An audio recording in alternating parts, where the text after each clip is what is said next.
Welcome to Washington Watch with Congressman Walter Jones. Each month, we take a look at the events happening in Washington, D.C. and how they affect our lives here in eastern North Carolina. Beautiful little horse. It is God's gift to the world. So thank you so much, Mr. Chairman and Ranking Member. Thank you for... And now, here's your Congressman, Walter Jones.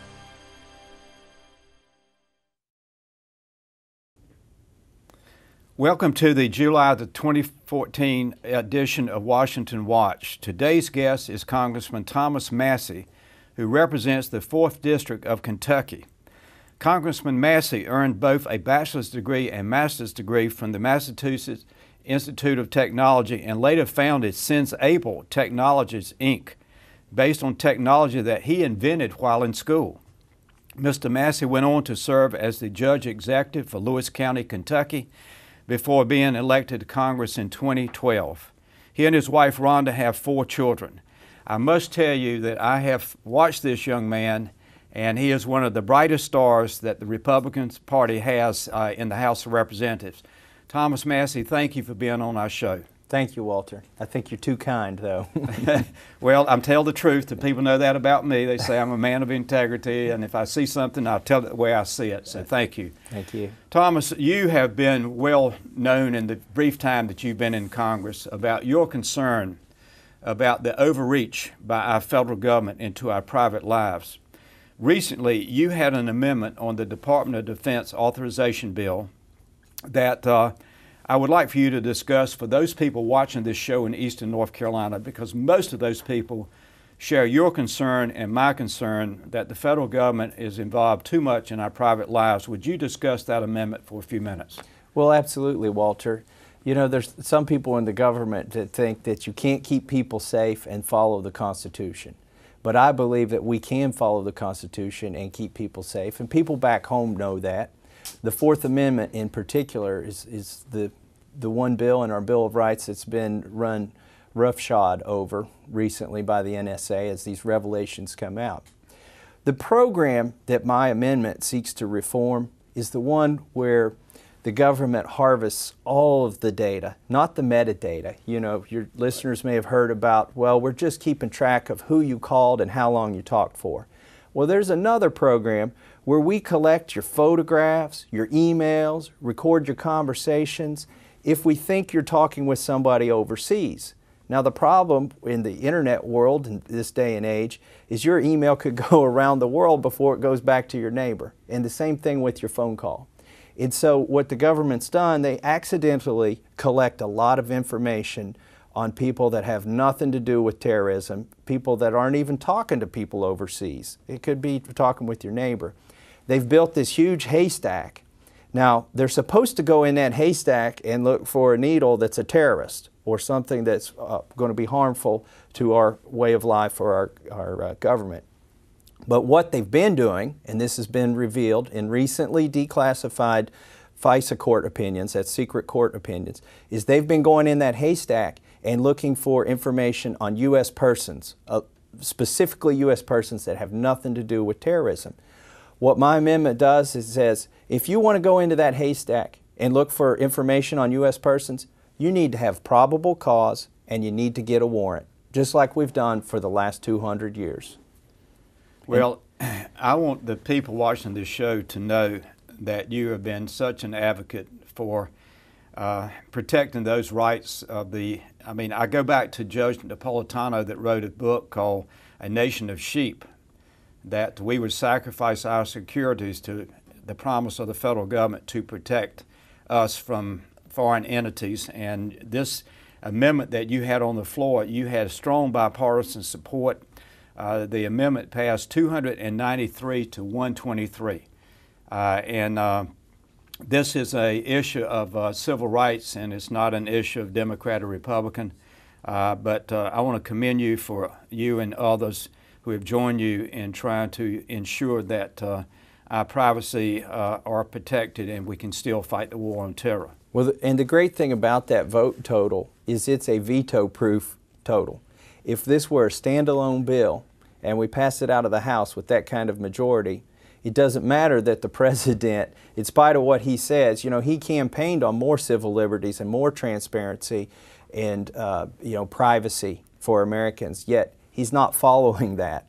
Well, the significance of this vote is, if we had it on a standalone bill instead of an amendment, is that it is veto proof. And a majority of Republicans and Democrats voted for it. It wasn't a lopsided vote in terms of partisanship. There was a second part of this amendment too that I think is important, that people need to know about. We have reason to believe the government has been paying private companies to put backdoors in their products, in their encryption software, for instance. You know, somebody may go on the private market and buy encryption software, or banks might do this to keep their customers' data safe or health records safe. Well, the government would like to have backdoors into that, special keys that lets them unlock the encryption. The problem with that idea is that hackers can also find those backdoors, and it makes us all less safe.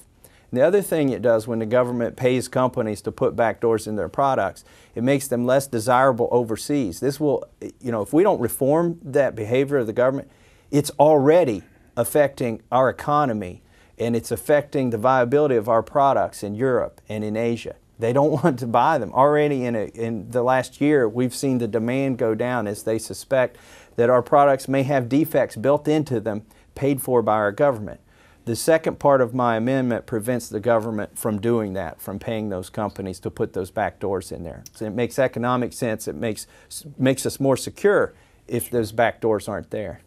I appreciate you sharing that second part of that amendment, because I think that's very, very important for the people to know that if there weren't not libertarians like you up here fighting for the rights of those people who are God-fearing, constitutional-fearing, Bible-fearing, and people who believe sincerely that the government should not be so involved in their lives when they've done nothing wrong. And you've articulated that very well, by the way. Thomas, that brings me to another issue that you and I are working on. I voted for your amendment when I said working on, because obviously it was not part of that debate, but I did support your amendment. You and I, along with Steve Lynch, Steve is a Democrat from Massachusetts, have joined together at a news conference attended by the 9/11 families. And you and I have read the 28 pages that are still classified from the 9/11 Commission. And we both know that Bob Graham has been a strong advocate. He's the former senator from Florida who was on the 9/11 Commission and has advocated these 28 pages should be released to the American people. And I know your views, but I want you to share your views with the people watching this show, as I have done myself. Well, first of all, let me say, if it weren't for Senator Graham and you, Walter, and Representative Lynch, I wouldn't even really know about those 28 pages. And at your insistence, and because I trust you, when you say this is something you need to read, I went into the soundproof, you know, secret room here in Congress and read those 28 pages. And it was a really disturbing event for me to read those. I had to stop every 2 or 3 pages and rearrange my perception of history. And it's that fundamental, those 28 pages. I can't believe some of the other members up here, most of the members up here, have not gone to read those 28 pages. It certainly changes your view of the Middle East, I think. And again, we're talking about the dynamics in Iraq these days and whether we should be involved, and if we get involved, in what capacity and what could be the outcome. To make that decision, members of Congress need to go read those 28 pages. You know, families deserve to know exactly what happened. We need to declassify those 28 pages. In my reading of those pages, I decided, you know, this was 10 years ago, there's nothing in there that would affect our national security. Some of it may be embarrassing. Amen. That is why I believe those 28 pages have been withheld. And if in those 28 pages there is something where we don't want to reveal sources, you could redact a sentence or two here and there. But the American people deserve to know what happened and what led up to 9/11 so that we can prevent the next one. Thomas, thank you for sharing your thoughts about the 28 pages, because you're exactly right. I don't believe that we can have a strong nation if the people feel like that they have been denied the information that can help us, as you said just a moment ago, prevent the next 9/11. So I am very pleased that you have joined us. I think that we are going to continue, you, Steve Lynch, and myself, to try to beat the drum for our other members to hear the sound of the drum beat, to read the 28 pages, because I think your point was well made. It does impact on the current situation in Iraq, and I, like you and others, feel very concerned that we might again put ourselves in a situation where that I am not in favor of sending troops to Iraq. I want to know your feelings, but I am not in favor of sending troops to Iraq. Absolutely not.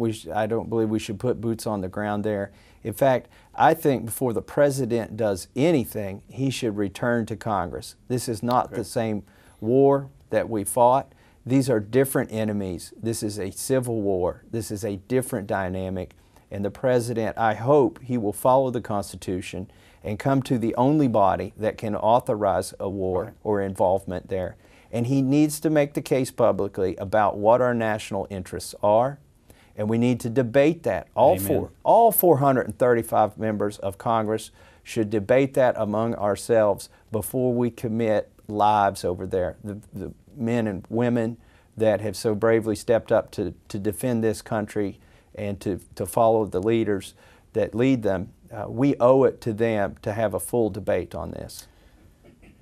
Thomas, I appreciate that. I've always said the worst vote I made since I have been in Congress was in 2003, when I gave the authority to President Bush to bypass Congress to make decisions about committing troops to Iraq.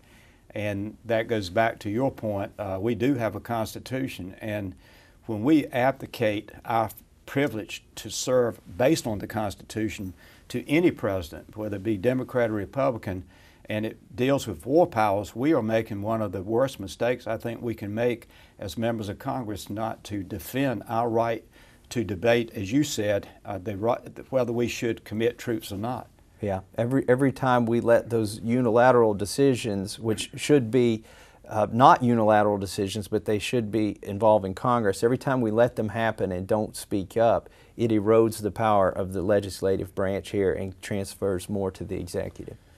Well, I know we had the Shift Amendment that would sunset out the AUMF, authorizing military force, that we gave to President Bush in 2003. I know you and I and some other Republicans, I think 27 Republicans, voted for the Shift Amendment, which he's a Democrat, he's a very intelligent young man like yourself from California. We lost that vote, but that again is what distresses me as a member of Congress, especially when, again, we're talking about committing young men and women to give their life, and yet we don't even hardly debate it, whether they should go or not, and you articulated that extremely well. Yeah, well, thank you, Walter. And this, this president has promised that he would extract us from these situations, but the reality is, I believe I'm right on these facts. This president spent twice as much in Afghanistan as the former president has. So we really need a policy there that they need to, as you said, the president needs to come back to Congress to reauthorize any engagement, whether it's in Iraq or to continue our engagement in Afghanistan. I know you and I have been talking to this, John Sopko, the Inspector General, who's in charge of making sure that the non-military spending in Afghanistan is not being wasted. And he has told us, look, you all need to pay attention. There's money being spent here. There are buildings being built that we don't need. There are buildings being built, school buildings, that he can't confirm schools being taught there, because we have pulled out of much of Afghanistan, but we're still spending money there on infrastructure. And I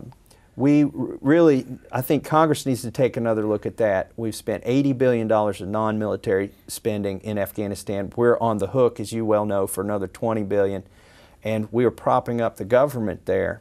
And I think a lot of American taxpayers don't realize the extent to which we are spending money there and the extent to which it may not be going to the purposes we even intend it for. John, that is what Thomas, that John Sopko has been so helpful to all of us. I mean, when I look at the fact that our government is in the process of trying to get the Afghan leadership after this recent election to sign a bilateral strategic agreement so we can stay there for 10 more years to continue to send money to build roads that cannot even be accounted for, still have a military presence, even though it's limited. Kids will still get killed.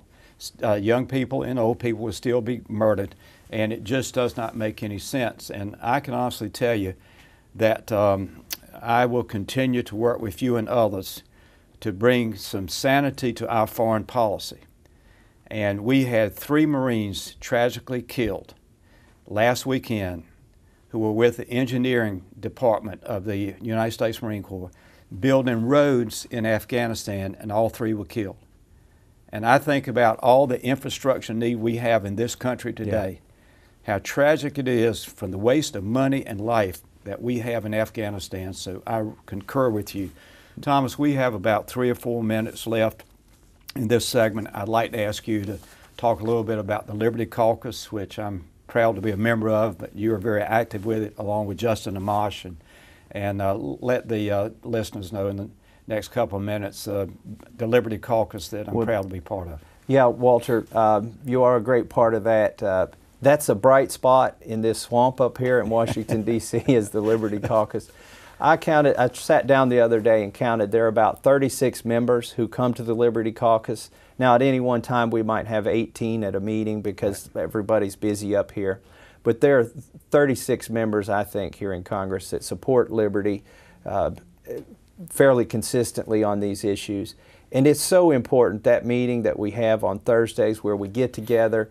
It's an opportunity for us to discuss these issues instead of taking the talking points from our leadership.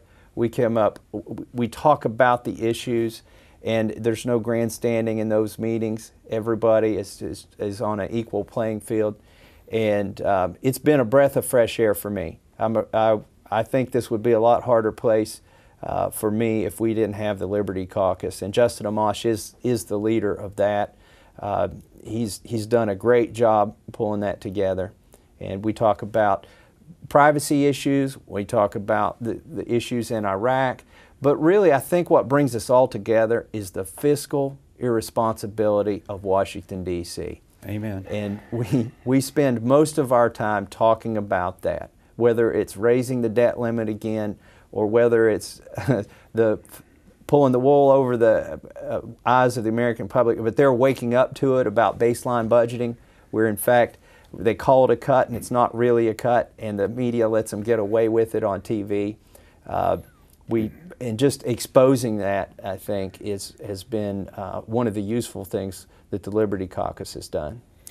Well, I know Ron Paul. I got involved with the Liberty Caucus before you and even Justin Amash were elected to Congress, and was in the very beginning of the Liberty Caucus with Ron Paul being the leader of our group, and he would be very proud. I know he's very proud because I talked to him a few times during the year, that he feels that the Liberty Caucus with Justin, I'm not going to name everybody, right. You are part of that, and the others that you mentioned, are carrying on the torch for the truth and civil liberties in America. Well, there are a few members here, I like to say, very few that got better with time and with their time in D.C. You are absolutely one of them. And, you know, so many of us came in 2010 and 2012, and if there weren't just a very few members like you who carry that torch that says, wait, you know, having all these wars is not fiscally responsible. This is not a conservative position to be in every entanglement in the world. You've sort of carried that torch and have been a consistent voice over the years and helped those of us who got here in 2010 and myself in 2012 sort of pick that up and grow those numbers. And we're making a small difference. As you can see on amendments to DOD appropriations bills like we had passed the other day, those are the small victories we have to celebrate. Well, Thomas, I want to thank you for being on the show. I hope those of you watching this show are just as impressed as I am with Thomas Massie. a future leader of our party and a future leader in our nation. In just a few seconds, Glenn Downs, my Chief of Staff, is going to be on the show. We're going to talk about some issues that are impacting in Eastern North Carolina. Thomas, thank you for being on the show. Thank you very much, Walter.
Welcome to the second part of our July show. I'm delighted to have Glenn Downs, my Chief of Staff, on the show today. And a lot of issues are impacting our district, Glenn, constantly. That's right, Congressman. And the people of Eastern North Carolina, as usual, are not shy about contacting your office and voicing their opinion and asking some pretty tough questions. And this, in this past month since we last got together and did this, the questions have tended to come from the area of foreign policy. They're looking at, in no particular order, looking at this mess down on the border with Mexico and seeing the illegal immigrants coming across the border being unheeded, unstopped.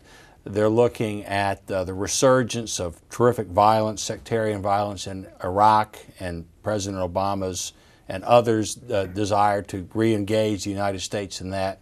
And then lastly, they continue to look at this situation in Afghanistan. And you and Congressman Massie talked about that, and you brought to his attention the death of the 3 Marines that are were based in Camp Lejeune over there. I'd like to just mention their names if I could. There's one is a 34-year-old Staff Sergeant David Stewart, a 19-year-old Corporal Brandon Garabrandt, and a 25-year-old Corporal Adam Wolf, all from Camp Lejeune that just lost their lives in Afghanistan. And people, this isn't all happening in a vacuum. They're looking at the situation here domestically, where you continue to have economic hard times. And they're trying to square this, people are calling in, trying to square the circle. We're spending money in Afghanistan at the same time we're downsizing the active duty forces here across the world and domestically. And where does it all start? Where does it all stop? And can you make sense of this for us? Glenn, first to the families of the 3 who gave their life, God bless you, sir. The families, and the fact that we continue to involve our troops over in Afghanistan. We're not going to change anything. We keep spending money that you mentioned that we don't have. We borrow it. In fact, it brings back a Pat Buchanan quote. It's, is it not senility to borrow from the world to defend the world? I mean, I use that, quite frankly, frequently because it makes so much sense. Pat makes the sense. You borrow money from foreign governments so you can spend to defend other countries. And that's why those 3 Marines who gave their life in Afghanistan, they were trying to build roads in Afghanistan. They were trying to help the Afghan people. And yet 3 were killed by the Taliban. And you just wondered, when does it stop? When do we bring some sanity to Washington, D.C., when we're going to start spending money on rebuilding the infrastructure of America and the infrastructure of Eastern North Carolina? I don't know. I can't give you a better answer than that. Well, you and Congressman Massie both mentioned John Sopko, the Inspector General for the money being spent over in the watchdog. Is supposed to be keeping track of the money being spent over in Afghanistan on these different projects. He's detailed chapter and verse a lot of graft, a lot of corruption, a lot of waste, fraud, and abuse. But when you and a handful of others in Congress point out these reports by the United States government's own Inspector General, it sure seems like the reaction from your colleagues, Democrats and Republicans, on the House floor is just silence. They just seem to ignore the facts that are put in their face by our own government's Inspector General. Can you talk a little bit about the mindset of your colleagues and why they might ignore that sort of thing? Glenn, that's a great point. That's one of the biggest frustrations, is how we keep doing the same thing that is a waste of life first and a waste of money second. And it's hard. We keep beating the drum, but the majority of people in the House are not hearing the drum beat. We keep doing speeches. We do debates when we have opportunity on the floor. We have amendments. And yet the majority of those in the House, and some are Democrats, some are Republicans, obviously, they just continue to do business as usual. And business as usual is bankrupting America. It makes no sense at all, quite frankly. Well, obviously, speaking of Camp Lejeune, there are a lot of active duty Marines and veterans in Eastern North Carolina. We're looking at the situation with the VA, which has been in some great disrepair. We're looking at the situation where the active duty active duty forces in the Marine Corps and in the other branches of services are being downsized. Yet we're continuing to spend the money elsewhere.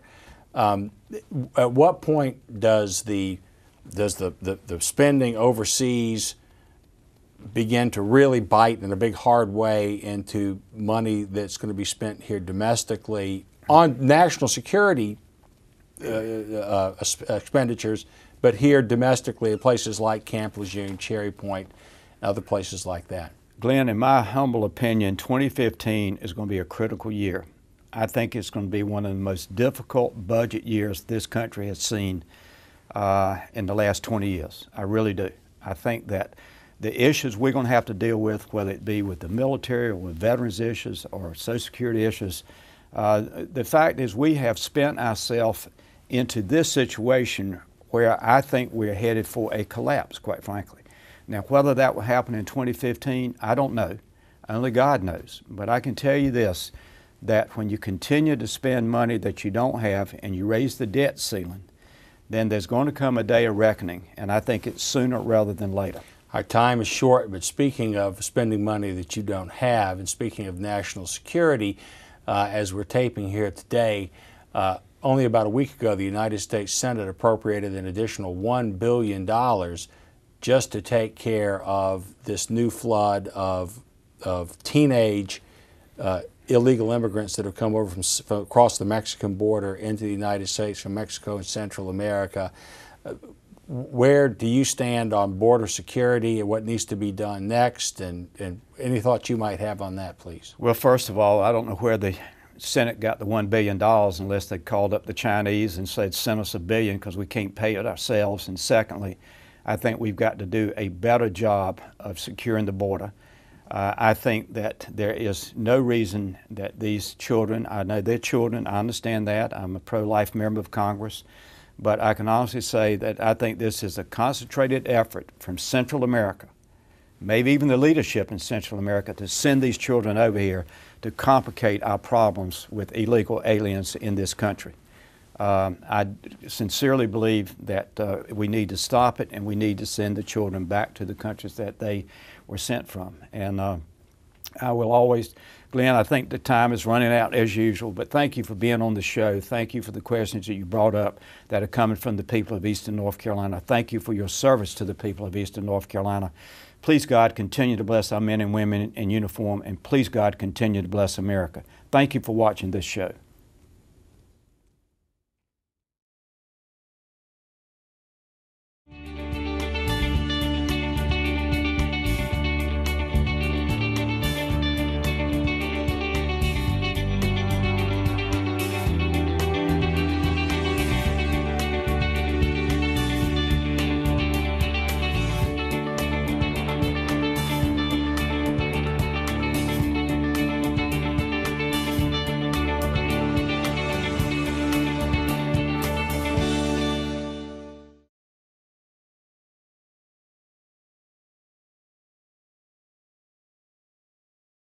Okay, so just as is, just clear the water and that's it? Yeah.